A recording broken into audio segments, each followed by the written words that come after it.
welcome to a new episode of the Rebel Radio Podcast. This is Mark. This is Matt. And this is Long, the Ranger. The Ranger? Every week he's got a different... That's right. I'm going to get that Asian cowboy going. Shit, I don't even have to try to sound cowboy. That's right. Pilgrim. Pilgrim. You know, living in Texas, I don't notice my accent, but then when I go back and listen to the show, and I'm like, God damn, I sound fucking hick sometimes. But I guess it's just living here. You're going to change your name to Humble. Y'all. You're Humble. I'm a Tascasita, and this right here is Hockley. I've never even heard of that. Remember that? You know the idea we've thrown around about the redneck comedy show? Yes. Podcast. Yeah. Where we're both Cephas and Rufus. And Cletus. And Cletus. Yeah. And Claude. And yeah. One day we might do that show. It could be funny. Yeah, it could be. And Long can come on and be like the Asian redneck. But like, I named my kid Dr. Quinn and Medicine Women. Let's go, noodling. Woo! Noodling. And Hal. Yeah. Yeah. So how have you fellas been this week? Pretty good. It's been a week. It's been a week. It started out, we recorded last Friday, and then Saturday we went to a bar boheme for the H-Town Podfest, which is more just a bunch of people hanging out in a bar. I don't know how much of a podfest it really is, but you know. An astounding waste of time. Yeah. Well, you know. It was a cool scenery, you know. Hey, cool scenery, nice drinks and everything. So yeah, it was a decent time at the H-Town Podfest where there was no potting going on. Yeah, no potting at all. It was kind of, you know, last year's I thought was a little better. That was better. Know, we had Clint and Brandon, some of the guys running the show, getting people tweeting and talking about Acres Homes and stuff. Yeah. You know, this year's was just kind of people hanging out in a bar, but you know. Yeah. It was a night out amongst adults. I guess that was a good thing. Yeah, we got away. Hung out with you fellas. Long drove. Long did drive. That was a weird weekend for me. I had like card theft, and then I had the wreck, and then that was just weird. And then I had the issue with the body shop I told you about, and then I thought I was going to get fired this week. They're like, okay, everyone has a meeting. They had HR there and everything. Last time they had HR, they fired people, had layoffs, and I was like, I'm going to lose my job. I'm going to lose my job. And they're like, calm down, man, calm down. Turned out you just touched somebody the wrong way. Yeah, it turns out, you know, there's places your hand isn't supposed to go. Yeah. And don't touch the back of a dude's shoulder. Yeah. What? Is that why? No.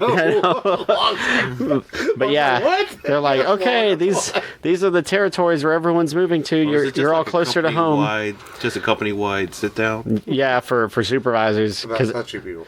Yeah, about touching people. I can't believe Long wanted. He's like, what, really? Wake up, Long. Yeah. You know, I wouldn't be surprised, though, you know, if it got to that point where HR is bringing up these issues. You can't even shake someone's hand. Can't even shake anyone's hands. You know, can't give them a free hand job. I'm like, what's going on here, man? Wait, you get free hand No job reach arounds. No, what? That kind of thing's not my bag, baby. I've never got a free hand job at work. Shit. Darn. No, you're supposed to give. No. I'm supposed to give. You're the giver. You're supposed to give You're the giving tree. My title's receiver, though. That's funny. My title's receiver. I'm supposed to receive these things. But no, you know, thinking back, though, I do think that the idea of an H-Town Podfest is a good idea. Yeah. And hopefully it develops into something better over the years. You know, it's still a young thing that started. And, of course, Comicpalooza does a great job with bringing in podcasters and stuff to do shows, which, you know, we'll be involved in again this year. Mm-hmm. So it should be fun. So there's a good podcasting community in Houston. So it was kind of fun. I had a good time hanging out with you guys.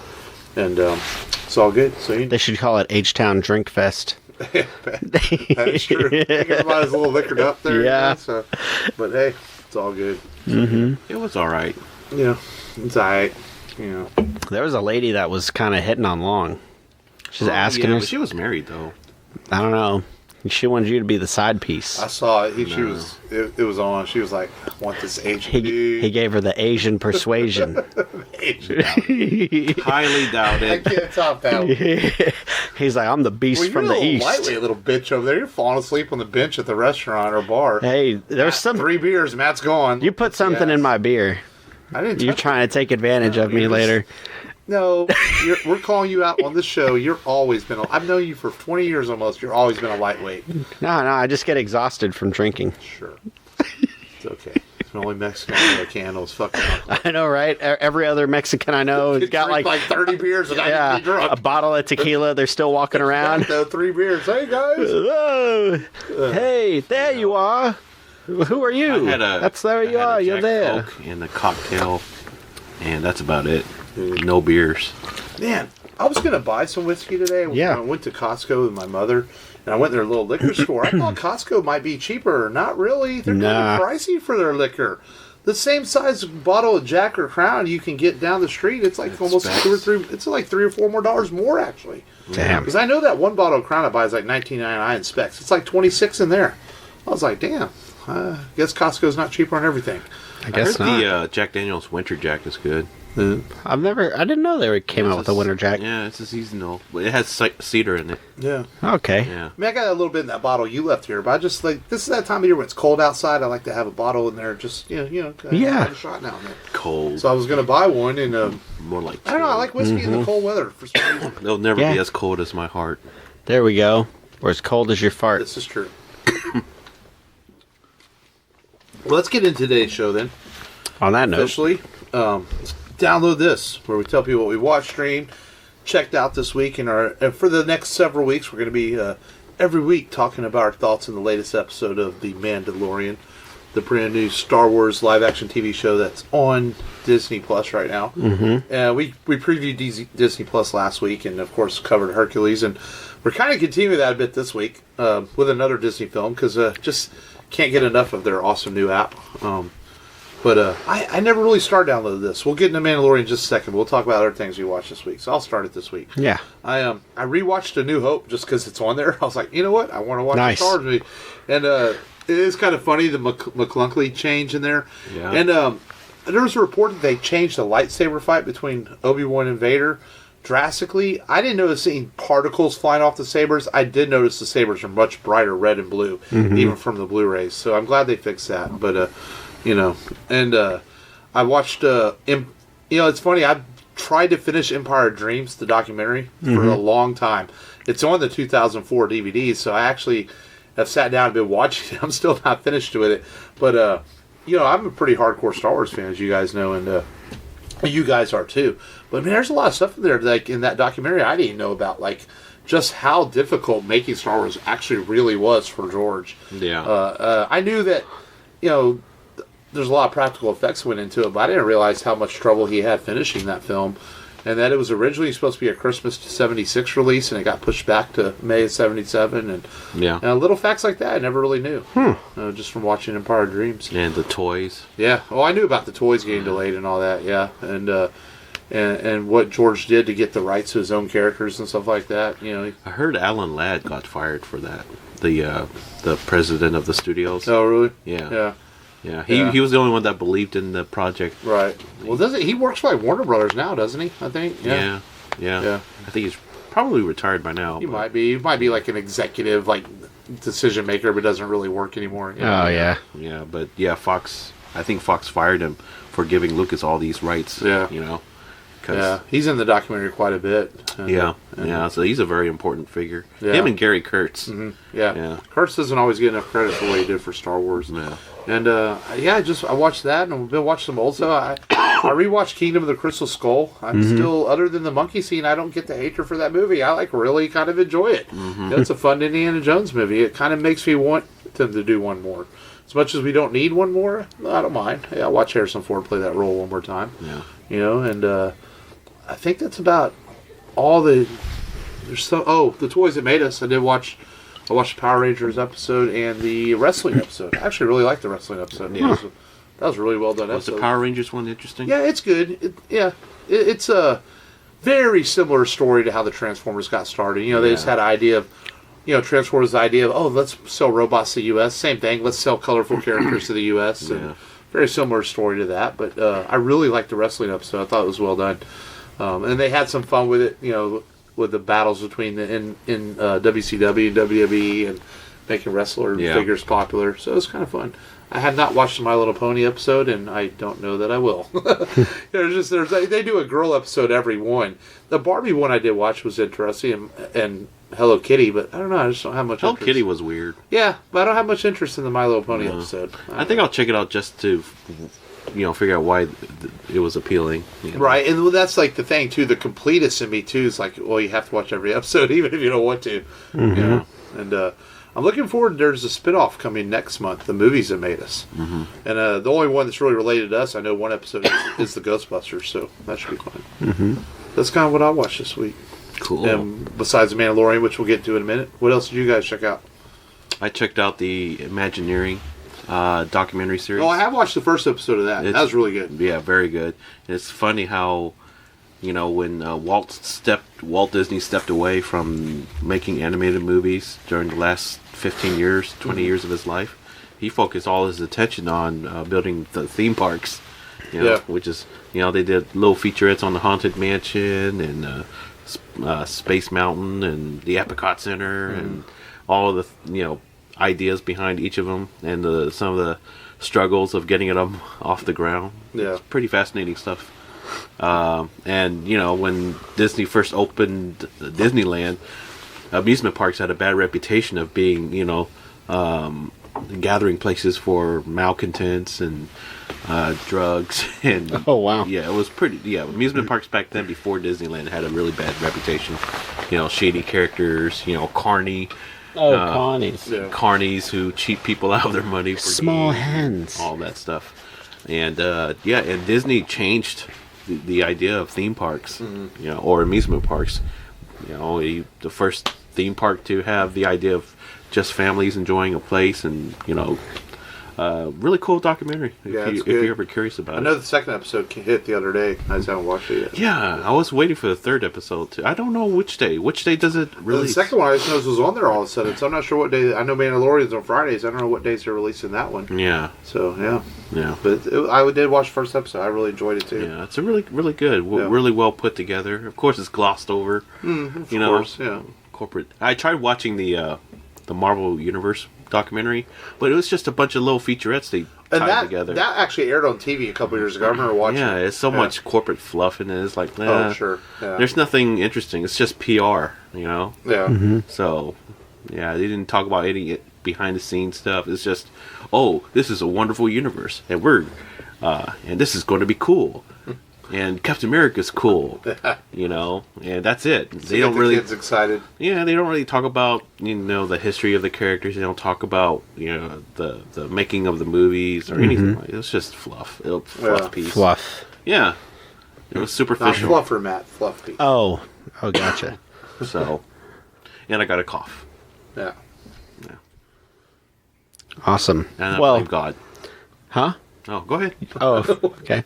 I thought you were pulling a Charlie Sheen. I thought you said I am God. But, okay. Anywho. I blame God. Oh, okay. Yeah. Cool. Because there is no God. You're right. There's just backwards. life and death. If you turn it backwards, he does exist, and that's Dog the bounty hunter. He'll get you. That has nothing to do with God. And boy, howdy. So I watched a movie that shares the same composer as our feature film, and that's The Shining. Same composer as Tron. The Shining. And I'd forgotten how the little boy is in that film, like making little hand puppets, talking to himself. It's kind of weird, but it works out. I still enjoy it. Jack Nicholson's great in it. Still kind of creepy. The Colorado Hotel. Yeah. Place is really haunted. Yeah, really is. It's the most haunted hotel on the planet. Yeah. And people still go there. Check it out. It's a 3-star hotel. There's this video I saw on Reddit of the security cameras of parking lots and stuff. Yeah. So it was at night. I see this car. It's with its headlights on. It's going down the parking lot like normal, and a shadow just appeared in front of it. And the car stopped. And, it screeched, and the dude walked out of the car to check out. Oh, okay. I thought I saw someone walk in front of me. It was really eerie. I wouldn't have gotten out of the car. Yeah. Oh, fuck no. Yeah, it's like, me and Mark may be, white in skin color, but we're not that white. We're not, what's that noise white? Fuck no. But yeah, it was just the one movie for me. I've had a busy week. So I was lucky to get in the one. Yeah. And so I'll make it up next week. I'll be watching some more stuff, especially on Thanksgiving Day. I'm off. I'll binge watch some stuff before I go eat some turkey. Yeah. Well, we did all watch The Mandalorian, of course, our weekly recap of the show. Mm-hmm. And, this show so far, man, we did the first 2 episodes last week because they both hit. And, wow, episode 3 is freaking badass. Yeah. There's no other way to describe it. There's a scene. By now, everyone knows about the big twist with Baby Yoda. So, in this episode, the Mando goes back to basically save Baby Yoda because he realizes that things aren't as they seem, as usual in the Star Wars underworld. And if you're a fan of the Mandalorians or any of that, you get a scene in this that is something you might have been waiting 20 years for or longer. It is really, really cool. Yeah. And the humor, again, plays out so well where he's like, I got to get one of those. And it's low key. It's low key humor. Yeah, and that's what I like about it. It's low key humor, but it's not like, it doesn't feel forced. Did you get the feeling that you were watching like part of like a KOTOR clip, but played out in live action? No, like the way Carl Weathers talks. No, I felt more like when we used to play Star Wars Galaxies. That's what this show feels like to me. Yeah, that's it's probably like more a live accurate. action version of Star Wars Galaxies, and it's so good. This is Star Wars.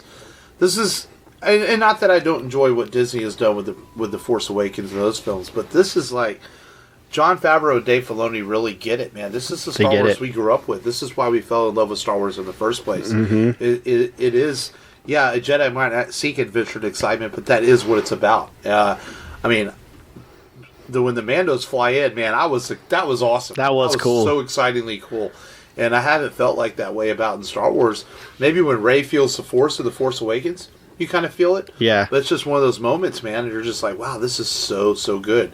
And I can't wait to see where else the show goes. And I'm talking a lot. You guys' thoughts on the new episode? We got vibroblades, dude. We got for the first time, we saw vibroblades in a Star Wars movie. Not just as a weapon you can equip in KOTOR or Knights of the Old Republic or insert, MMORPG, Star Wars game here. So that I thought that was really cool. Excuse me. And this is the way. Yeah. This is the way. I like it. That's it? No, I'm joking.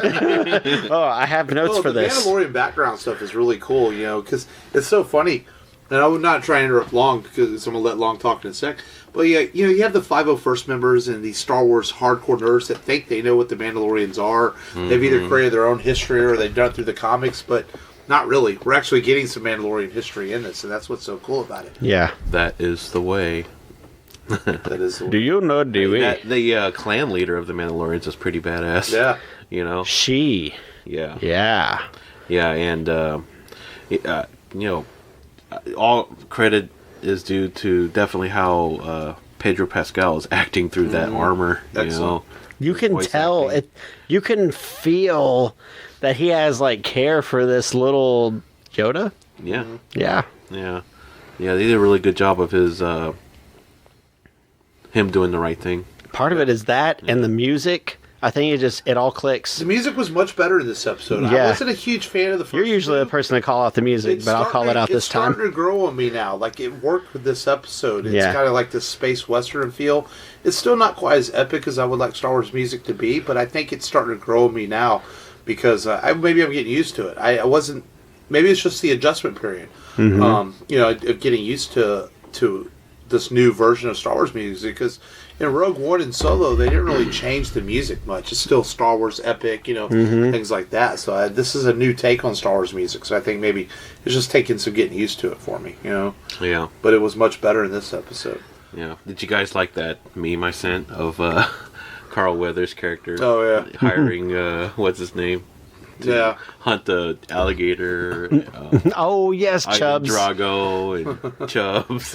Yeah. This is personal. Oh, the Predator. Predator. This is really personal, but I got a job for you. All right. This is awesome. But, Weathers is actually pretty good in this, man. He kind of plays a good, seedy underworld character. I'm disappointed that Cara Dune hasn't made her appearance yet. Yeah. I'm sure there's plenty. 8 episodes, 5 more to go. And, I mean, we've already had a lot happen in just 3 episodes, man. It's like, just where are they going to take this? Yeah, I wonder how Bill Burr's going to be. Yeah. It's like, where he's like, can you give the guy a break? He's got a helmet on his face. He can't take it off. Come on, man. And this Bill Burr stuff. Today's episode was the Bryce Dallas Howard episode, wasn't it? No. Deborah Chow. Oh, that's right, Deborah Chow. I think next week is the Bryce Howard episode. Yeah. They have the 2 female episodes back to back. Yeah. She's following her father's footsteps and filming a Star Wars episode. Yeah, you can't get a better teacher than Ron Howard. Yeah, he's one of our best. Yeah. So, but man, if you haven't subscribed to Disney Plus yet, by all means, it's worth the $6. There's so much good stuff on it, and they're not even done. I mean, this is just the first launch of it. There's tons to keep you entertained. Especially if you love nostalgic Disney, there's all kinds of stuff on there. Great cartoons, great movies, and then the originals so far. It's a small batch of originals so far, but between The Mandalorian and Imagineers, and I've heard the Jeff Goldblum show is pretty interesting. I may watch it one day. I think there's plenty to keep you busy for your $6 a month right now until they. I heard the new DuckTales series is pretty good. Yeah, well, I had seen some of that when it was on Disney Channel. Yeah. With the kids, and it's pretty well done. Darkwing Duck. Darkwing Duck is on there. Gargoyles. Gargoyles is on there. There's some issues, like some of the X-Men episodes are out of order, and same with Darkwing Duck, but apparently Disney's aware of it, and they're working on fixes. They said the fixes might not come down until January, because it takes a little bit of time to do that. But yeah, so but apparently the X-Men isn't until like season 3. It starts getting out of order. Yeah, but that's not the network's fault. It was Fox's. That's what they said. They sent it to them in airing order instead of actual production order. The way airing order. Yeah. No, airing order. Oh, the way it aired on television. But it's still apropos for Fox. Yeah. But Disney Plus definitely worth it so far. I like flipped it, turned it around, reversed it. Yes, it is a as Missy Elliott would say streaming service, and I can't wait to see. Sounds what else like a Ron Jeremy line. Could be. The man, the myth, the legend. Yeah. But I was very enthralled by the 3rd episode. Yeah, it's very engrossing, and it's a very personal episode too. You know, for the Mandalorian. Yeah, we got a little bit more of his background flashbacks, and yeah. I guess Tony Stark made his gauntlet, that heat-seeking missile, the smart missiles. Oh, those were cool. That was badass. Birds, Whispering Birds. Yeah, those were awesome. I like the grittiness of this show too so much. Like, do you guys get this feeling like these stormtroopers? They're literally like mercenaries for hire now. Yeah. They're working for all these people. They're all kind of gritty and dirty. Their armor's not clean anymore. Yeah. It's kind of cool. I really like it, man. I look forward to I feel like watching it is somewhat. It's the Star Wars universe we're familiar with, but also there's so much that they can open up to over multiple seasons of this show. There's a surprising scene where, the scientist was very protective of the Baby Yoda, too. He said that, he could have been dead if it weren't for him. Yeah. So, there's some shades of gray that I really appreciate. 50 Shades of Grey? Oh. Yeah, stop throwing this. God, that terrible movie with Star Wars. Shame on you. What is wrong with you? I don't know. I'm either brilliant or crazy. Have you had... No, it's this freaking monster. Stop drinking those Monster energy drinks. Yeah. They're going to shrink your pee-pee. No. They'll never shrink my jalapeno. On that note, let's get into today's feature film, which is on Disney Plus. Yes. I forgot what we were watching. 1982's Tron. Oh, yeah. I had never seen this in high definition I saw neither. that the night after our bar hop. Oh, did you? Really? Yeah. That's cool. Yeah, and they have the HD transfer on Disney Plus. It looks great. And I had, last time I saw it was on DVD, and man, the HD transfer of this film is actually really, really good for a 1982 film. I mean, it's got its problems with that's just the way it was shot and the way it was put together. But Tron is definitely a childhood favorite of mine. We always talk about the first time we saw it. I can't remember. I grew up watching Tron, and it's just one of those movies that I don't think I fully understood it until I was older, but I always enjoyed watching it. Anybody want to summarize it? Yeah, it's... Let Long summarize it today. Yeah.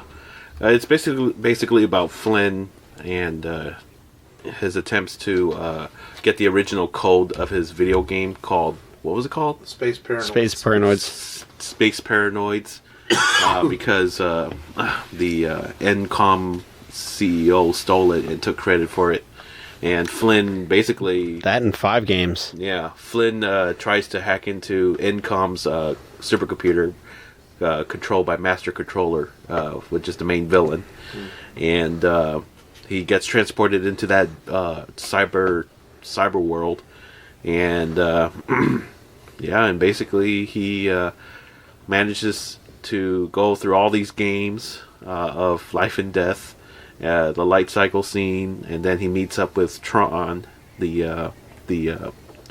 I guess fighting program. Yeah, security program. Security program. Yeah, and him, Tron, and some other dude. Tron is Alan's plan. Yeah. So, anyways, they meet up with the girl randomly, who is what's her name? Lori. Yeah, it's Lori.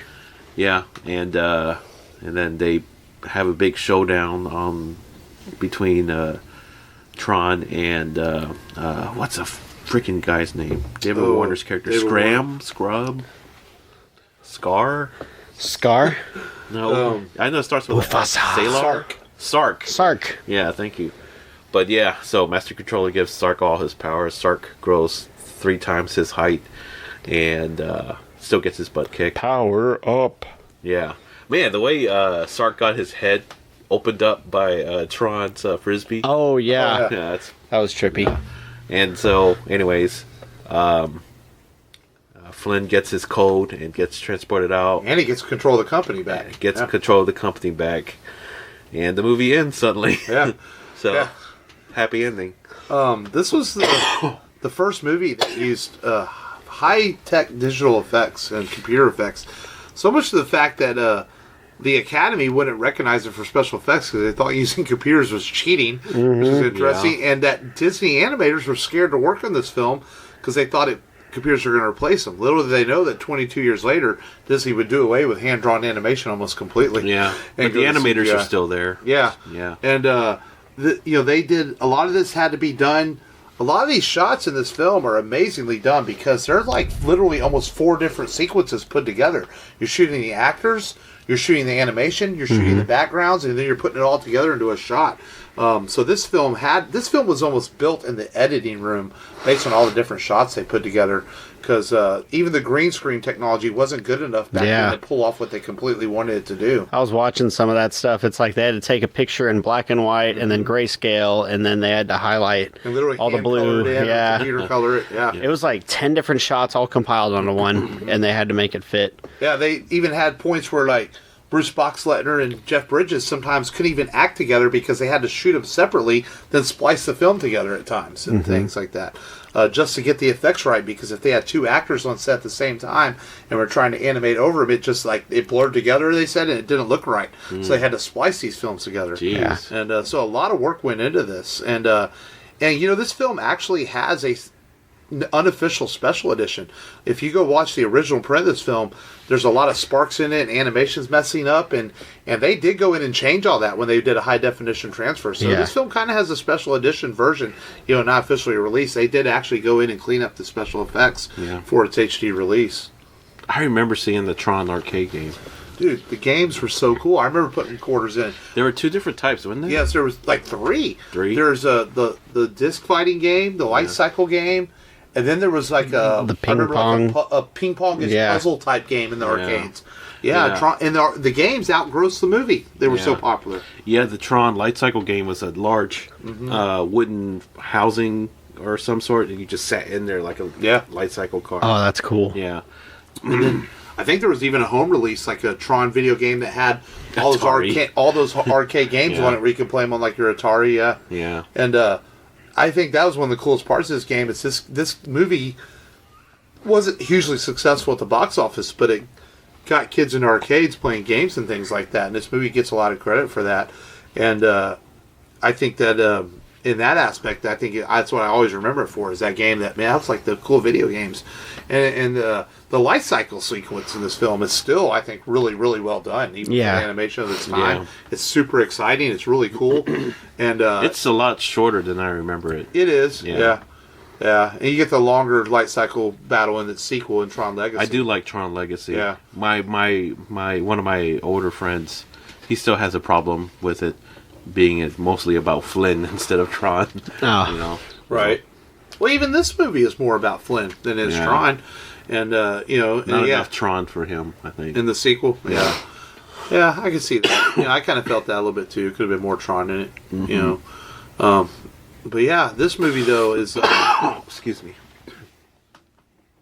Matt, when was the first time you saw it? I think it was like 8 years old, probably. Young too. And I hardly remembered it. This was pretty much like watching it for the first time all over again. You hadn't watched it in a while. Yeah. And it's one of those movies that always aired on Disney a lot, aired on TV. And you might stop and watch it, I think, as a kid, but you didn't always really know what was going on or pay attention to it. Yeah. You just watched it because it was blue and red, and it looked really cool. You know? You guys in the motorcycles. 82? 82. I remember I was 5 years old when that movie came out. And I remember it was on television and Time Magazine for being one of the most groundbreaking looking movies. Right. Yeah. It had some kind of hype, but it still didn't translate to the box office. and like Jeff Bridges and Bruce Boxleitner weren't household names yet. And part of that was because there was so much money spent on the budget of the film that they couldn't hire big names to act in this film. And of course, Jeff went on to a successful career, and Bruce Boxleitner was a soap opera actor, and he went on to do Babylon 5. So they ended up having success afterwards. Yeah. And you know, one thing I was also thinking when we were rewatching this was one thing about Tron Legacy is it has the Daft Punk soundtrack, which really pops on Tron Legacy. It almost felt like if you went and you rescored Tron with the Daft Punk soundtrack, it might make it more exciting for an 82 film. Boom, boom, Yeah, 'cause I'm not a big electronical music guy, but I do like what Daft Punk did in Tron Legacy. It really works for the film. Yeah. And I almost felt like Tron needs that soundtrack to it too, just like the sequel did. You've listened to Daft Punk's Random Access Memory album, have you? I'm sure I've probably heard it. Oh man, it has some like 3 or 4 really good tracks on there. Yeah. Matt, you know some of the songs, right? Some Daft Punk. I think so. I just don't know the names. Like Get Lucky. I'd have to listen to it. Yeah. I know I've heard it. I've seen Tron Legacy. Yeah. I was just talking about the album, not related to Tron Legacy. I think the only issue with Tron Legacy is the ending. It's a little weird. Yeah. Well, and essentially, it's almost the same ending as this film. They're trying to destroy the main Clue's main program so they can take the system back over. But the sequel does have the super hot Olivia Wilde in it. So oh, yes. As a Cora. Yeah. I've heard that. But it's a catchy song. But, you know, Tron is one of those movies that I really just... I still enjoyed watching it again. The beginning starts out a little sluggish, but once it gets into the computer... It's only an hour and a half. Yeah, it's only an hour and a half, but once it gets into the computer program, it's really solidly well done. I think the animation is really unique, and yes, it's dated, but for some reason it still works really well, because I think you understand that when this was made, and the old-style computers, it looks like they're literally inside a computer. There's some really exciting sequences with the little ships and stuff in there, and some really good moments in the movie. Jeff Bridges, I do notice that he kind of hams his way through this a little bit. It's almost like he wasn't taking it too seriously. Where David Warner is a classically trained actor and Bruce Boxleitner is a soap actor, and they seem like they were trying really hard. And Jeff is just kind of like Lebowski in his way through this film in some ways. Yeah. It's like you can tell he's like, this is ridiculous. I'm not going to take this seriously. But he does okay, too. Yeah. You know. He does when it's necessary. Yeah. And the funny reason, the only reason he wears the shroud is because they couldn't get his bulge to stop showing. Oh, that's right. So he had to wear the shroud just to cover it. He had a dancer's belt too on top of that. Yeah. So he had to have 2 layers of things just to hide it. Well, I mean, Jeff Bridges is a pretty tough motherfucker, so I guess it would have surprised me he's well hung. Yeah. He had to cover it up. He had his bulge, so he had to cover it. Oh, okay. I thought you meant like a beer belly bulge. And I remember having Tron action figures as a kid too, and they were like translucently blue or red, so they kind of look like the movie characters. Yeah. And stuff. I remember having a light cycle as a kid too. So Tron is something I was into as a young age. Light cycle's the coolest part. Light cycles are awesome. Yeah. I always wanted a game of just the light cycle racing. And they did have a game, but like And they came out with that Tron Evolution video game a few years ago, and it looked really awesome. You watch the trailers, and it looked like, oh man, I'm going to get to fight people with disc and drive light cycles. And then the game came out, and it was terribly reviewed, had all kinds of problems, and it's like, damn, never did get a really good Tron game. Yeah. You know, except in the arcades. Yeah, the arcades and the old school. Yeah, I remember pumping quarters in it, and I remember the disc fighting game being really hard. Like, you could never win. Like, the computer always beat you and knocked you off the little platform. It's like, well, this isn't fair. But those old school arcade games were really hard like that. You know, they weren't easy. Because they did that shit on purpose, though. They wanted you to keep pumping quarters in those machines. That's true. Those games were... And they admitted to... The arcade industry admitted to purposely making those games harder so that kids would keep pumping quarters into them. That was the whole point in arcades, to make money. That's right. They didn't want you to go in there and beat the Tron game or the Ninja Turtles game or whatever. They keep trying. They want you to keep putting money in Galaga and Centipede and all that, you know? Centipede. Yeah. It's old school. Yeah, that was before the video game crash of '83. It was, Yeah. There was a video game crash? Oh, yeah. It's like if because when Atari came out, I mean, it killed the arcades, and then Atari Yeah, that makes sense. started releasing really bad games on the cheap. Yeah. And so people stopped buying video games. Yeah, That's when true. it Some of crashed. those late Atari games are really bad, but now they're worth a lot of money because no Yeah. one bought them. Some of those late Atari games. Yeah, and but Nintendo rolled around and saved it. Yeah, You know? brought it all back. Yeah. Yeah. The rest is history. as And they they called say. that's why they called it Nintendo Entertainment System instead of the Nintendo Video Game System, because they didn't want parents to feel like they're wasting money on another console that, Right. you know, becomes obsolete. Yeah. Yeah. Yeah. But Tron, man, watching this brought back to some good memories. I'm kind of glad, and I haven't not watched it as long as you guys have, because I think I watched this pretty recently, a while back. I remember showing it to Michael. He had wanted to see it, but What do you think of it? He likes it. He sits and watches it. You know, he it's an enjoyable movie. You know, I think I think it's really well done. It's way ahead of its time. There's no doubt about that for being 1982. They tried really hard to make something unique and special, and maybe it doesn't work on all levels. But this is definitely a movie that you kind of have to maybe have your nostalgia glasses on a bit and just sit back and enjoy it. That's fair. And definitely, at least especially with the special effects, because they are dated, but I remember the first Well scene. done. First scene freaked me out when his first security program, Clue, was trying to hack into Master Control. yeah, And Clue was put up against the torture wall. right. That's a little scary as Yeah. a kid. The way he was screaming and de-rezzing, you know. Yeah, and there's actually Peter Jurassic appears in this film too, doesn't he? And he was in Babylon 5. I think he appears in this film also, if I remember right. Yeah. Jurassic. I'm gonna have What a to, name. yeah. I'm Yeah. gonna have to look that up because I'm pretty sure he appears in this film as well. Yeah, he played. But I He still, played Tron. Yep. yeah, I still Tron. enjoyed Tron Legacy. I just like the updated look to it. Yeah, the costumes are sleeker and the bikes and Yeah. Yeah, all the effects are cool too. yeah. Oh, in HD, it looks fantastic. Oh yeah, Yeah. It's a cool film. I own it on Blu-ray, and I like Tron Legacy too. Good soundtrack. You know, the fresh faces with Garrett Hedlund playing Flynn's son. I can't remember Olivia his name. Wilde. Olivia Wilde. Oh man, she's something.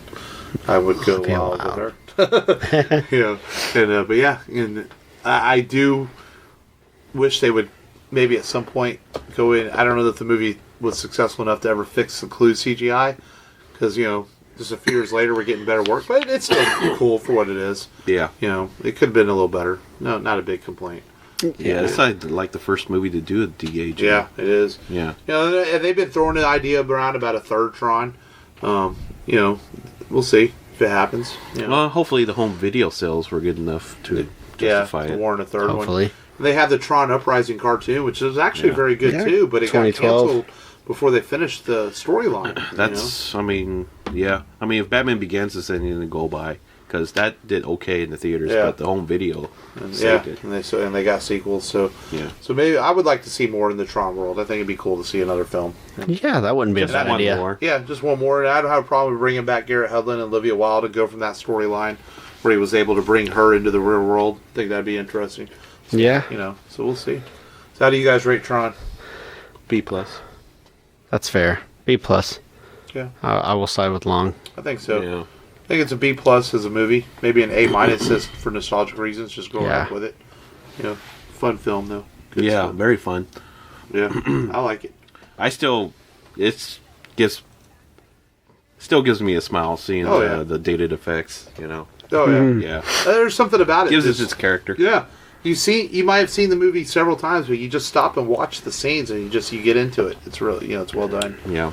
And I still never, though, every time I watch it, though, like, I don't understand why Sark starts growing at the end. It's kind of like, all of a sudden he gets his power to grow. Yeah. Like, Well, that's Master Controller. I guess the idea was they were just trying to make him like this huge villain and stuff. And I'm like, why is he can't beat Tron with just the disc? I always thought that was kind of weird, but And Master Control looks very kind of like that's probably the most dated animation in the whole film is the Master Control. Yeah, it just looks so plain and boring. It's like this guy's not scary, but it's cool though for 1982. Yeah, for 92, that ain't bad. Yeah.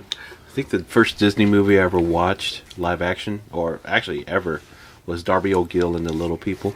Oh, really? You guys ever it's seen on that? Disney. I remember Little People. And, and it had like the one scene that scared me as a kid, the Banshee. Yeah. Yeah, man. Yeah, I'm Disney. I can't remember the first live action Disney. I mean, I grew up watching or any Disney. Mary Poppins, Old Yeller, Pollyanna. I've seen all those. My mom was a fan of those movies. So Yeah. How can you be nodding off with after drinking a can of? I have very little sleep.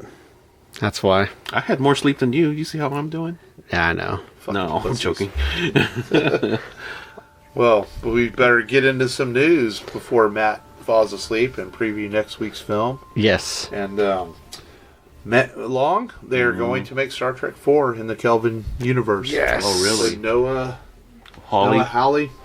directing it. He's best known for being a showrunner on Fargo and Legion on FX. And it looks like from what I was reading, they pretty much have a script. I guess they're going to still use Simon Pegg's script, or at least parts of it. Okay. And so that it looks like it's going to line up where they should be able to start shooting this next year. Is once Chris Pine back in? It seems that I guess negotiations are underway.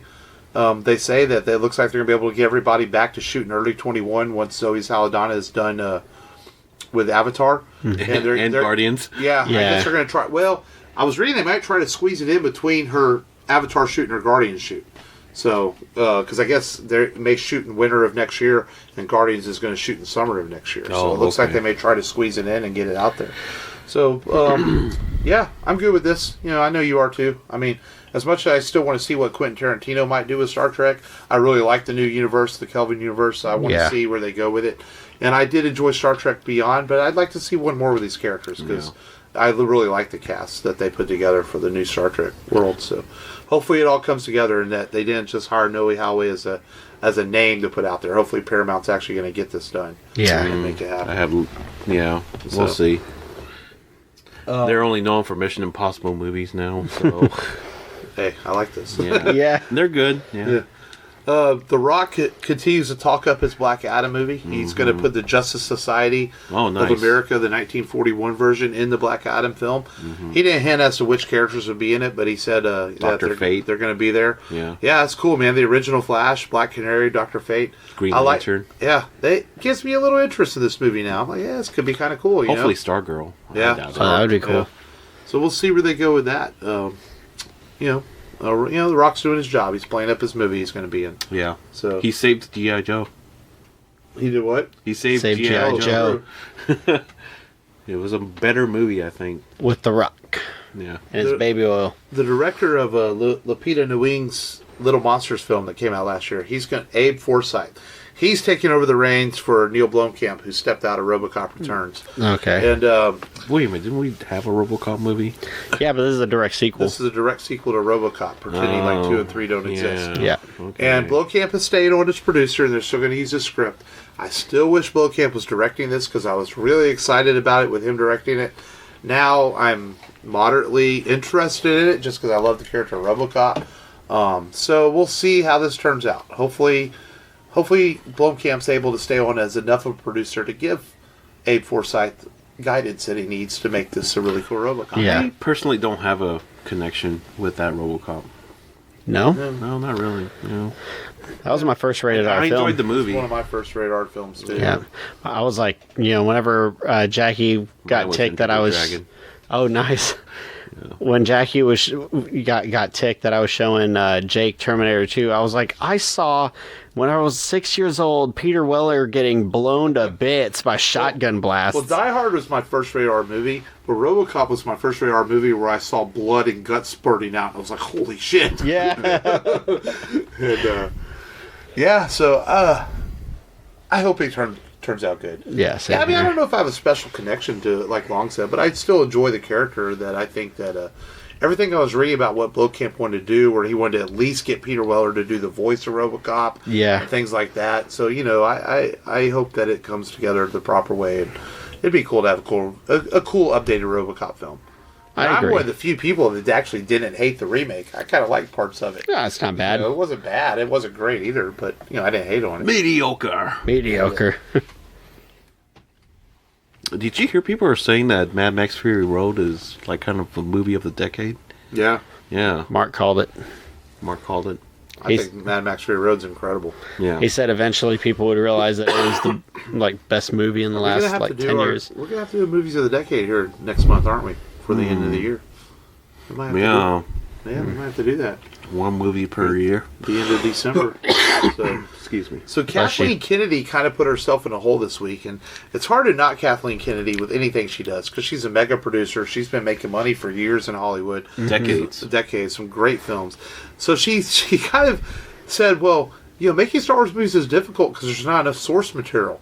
Of course, you think Fandom went for that? They ate her alive. I bet. There's no source material. There's hundreds, thousands of comic books, novels, things like that. I remember seeing a meme on that. So she kind of put her foot in their mouth with this, and I don't think Fandom's really mad at her. People continue to call for cryo. Rise of Skywalker's going to suck. Fire her. It's ridiculous. They're not going to fire her. See, I'm in the camp where okay, we don't have to include all of the extended universe, right? Yeah, but at least include the best sellers at least, and acknowledge their success and somehow include it. I really enjoyed Shadows of the Empire. I wish that was still continuity. That would have been cool. There are certain things, but I also don't feel that you need to adapt those into movies. No. I think that you could be smart enough and write great Star Wars stuff, like we're getting with the Mandalorian and things like that. Excuse me, but maybe she should not have said that. And when the fandom right now is already kind of a little bit split. It's a small vocal minority. For real. But everybody's getting ready for Rise of Skywalker here in about 4 weeks. So if we ever get hit by a meteorite, I think the last thing we would be worried about is freaking Star Wars. Exactly. That's true.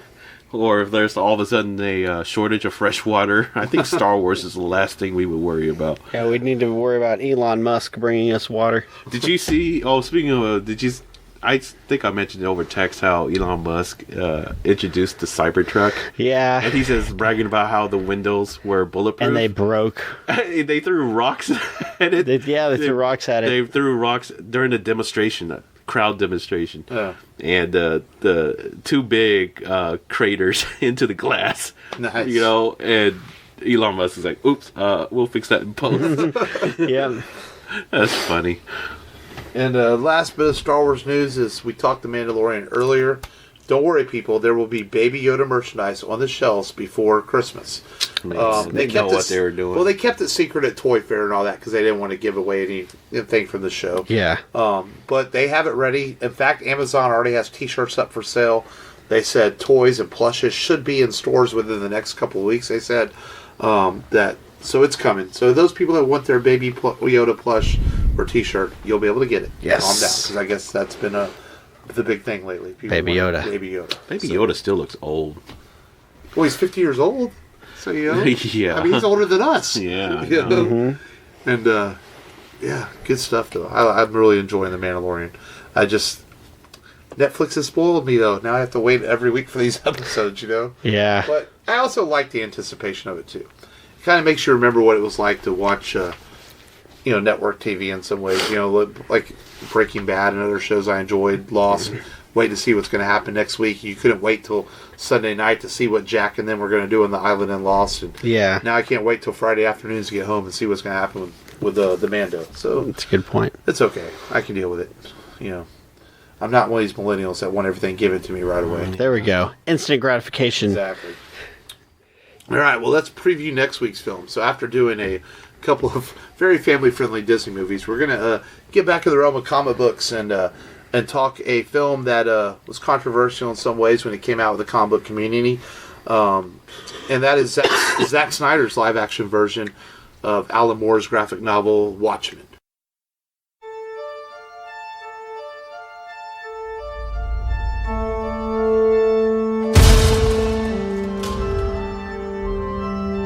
It's a matter of time, I suppose.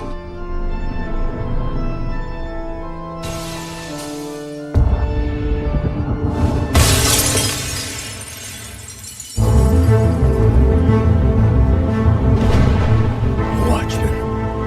One of us died tonight. Somebody knows why.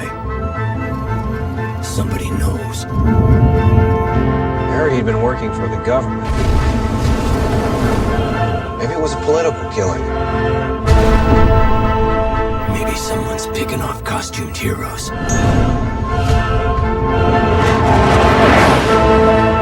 John thinks that there's going to be nuclear war. What if that's why someone wants us out of the way? So we can't do anything to stop it. An attack on one is an attack on all of us. Watchmen are over. What do you suggest we do about it? Retribution. We can save this world.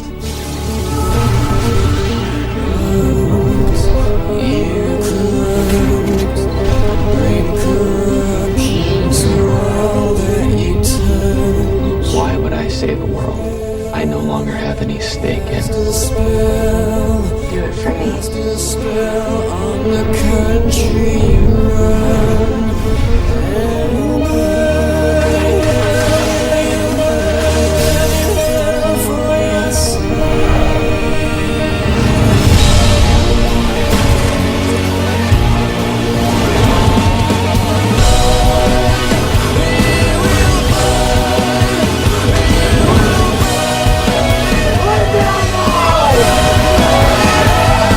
The world will look up and shout, "Save us." And I'll whisper, "No."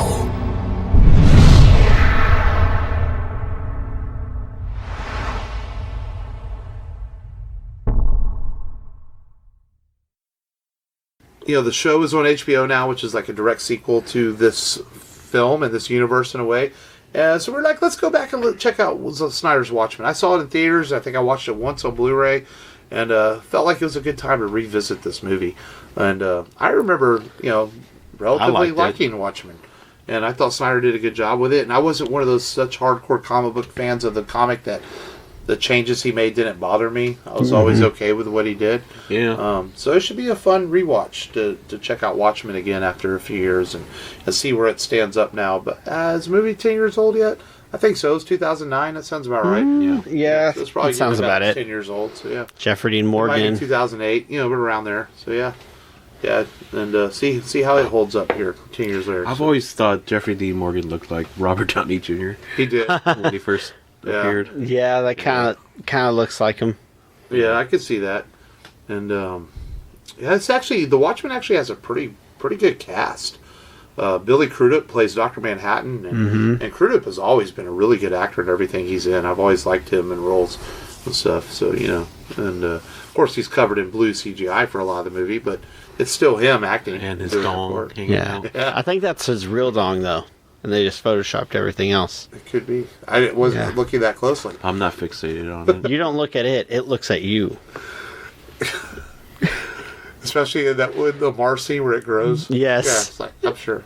Right. Who's So- watching The Watchmen? Next week's Who's watching The Watchmen? Next week's Watchmen with a lot of dong jokes. And Jackie Earle Haley as Rosatch. How do you say it?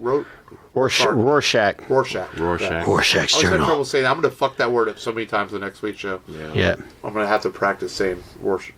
Fuck it. Whatever. Rorschach. Yeah, so... What are you, Asian? Can't say your R's. So that's next week for Watchmen on the Rebel Radio podcast. And if you haven't joined our Patreon, go join it. Exclusive episodes coming very soon. We've got 3 Patreons so far. We didn't get any new ones the last couple of weeks, so let's do that. Let's join our Patreon. There's a $2, $5, and $15 tier. We appreciate it. And you go to rebelradiopodcast.com and click the little Patreon button or where it says Patreon and join up. We do appreciate that. And follow us on Twitter and Facebook and all those good things. So you know the latest and greatest happenings of the Rebel Radio podcast. And we do have greatest happenings sometimes. Yeah, we do. Yeah, the greatest hits. As we count down to our 100th film. So. And how? And how? You raised your finger like you had something to say. No. Or like you were doing one of those 50s dance where you just wave your finger. See you around, partner. Partner. A redneck version of the Rebel Radio podcast. All right, Hockley. But that's all we got. All right, Nagadoches. This has been Mark. This has been Matt. This is Long, the Ranger. Until next week, thank you as always for listening. And remember, just go over there and do it. See ya. Sam Jones, Flash Gordon, and this is Rebel Radio Podcast. This is Ming Chen from AMC's Comic Book Man. I love Houston. I love podcasting. But what I really love is the Rebel Radio Podcast.